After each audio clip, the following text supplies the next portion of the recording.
जहां तक बात यहाँ पर संस्था की हो रही है, संस्थाओं पर चोट कर रहे हैं राहुल गांधी जी और अपोजिशन, तो मुझे पूरी तरह से याद है कि 2018 में ही चीफ जस्टिस ऑफ इंडिया के खिलाफ सुप्रीम कोर्ट के जो सीनियर जजेस बाहर आए थे, अनप्रेसिडेंटेड उन्होंने प्रेस कॉन्फ्रेंस किया। कभी किसी जजेस ने ऐसे प्रेस कॉन्फ्रेंस नहीं किया था और उस आरोप भी लगाया कि सरकार के को लेकर ये लोग पक्षपाती है, साथ में लेकर चलते हैं, इंटरफेरेंस होता है। अपने ही चीफ जस्टिस ऑफ इंडिया के खिलाफ जजेस निकले थे, तब तो संस्थाओं पर कोई हमला नहीं हो रहा था क्योंकि जजेस कर रहे थे। आज पहले तो लगा कि मुझे कौन है ये लोग जिन्होंने लेटर लिखा है, लेकिन सुनने के बाद शायद आपके ऑडियंस को भी, सबको, हम सबको क्लियर हो गया कि आखिर में इन्होंने कहा, इन्होंने क्यों लिखा है वो लेटर। और जब ममता बनर्जी जी का आपने ट्वीट पढ़ लीजिए, वो बताती है कि 28 BLO जो है वो आत्महत्या कर लिए, उनका डेथ हो गया प्रेशर में। तो मुझे लगता है ये जो जितने भी लोग हैं ना, जो भी राहुल गांधी जी पर लेटर लिख रहे हैं, इनको एक काम करना चाहिए इलेक्शन कमीशन को कि इनको BLO बनाकर भेज दे ग्राउंड पर। BLO बनाकर इनको उसी पेमेंट के आधार पर दिन रात 2 महीने के अंदर काम करवाए,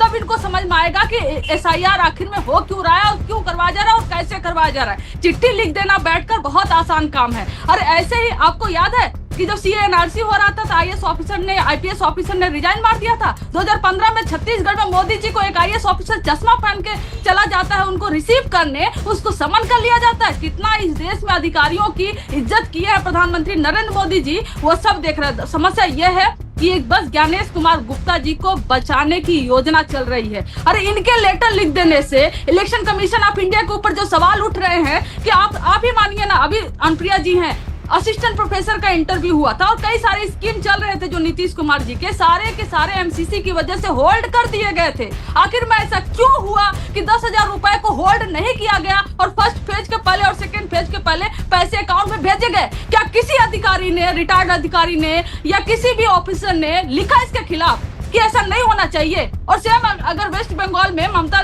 जी की गवर्नमेंट है, अगर वो 10,000 रुपए, 15,000 रुपए महिलाओं के खाते में और पुरुषों के खाते में बांटने लगे, तो क्या ये लोग फिर लेटर नहीं लिखेंगे? इतने सारे पैनलिस्ट बैठे हुए हैं यहाँ पर, सब बात कर रहे हैं। क्या किसी के भी फोटो पर इलेक्शन कमीशन ऑफ इंडिया का जो वोटर ID कार्ड हम लोग को देती है, किसी के भी तस्वीर पर ब्राजीलियन मॉडल का फोटो मिला आपको? नहीं मिला होगा, क्योंकि हम रियल लोग हैं।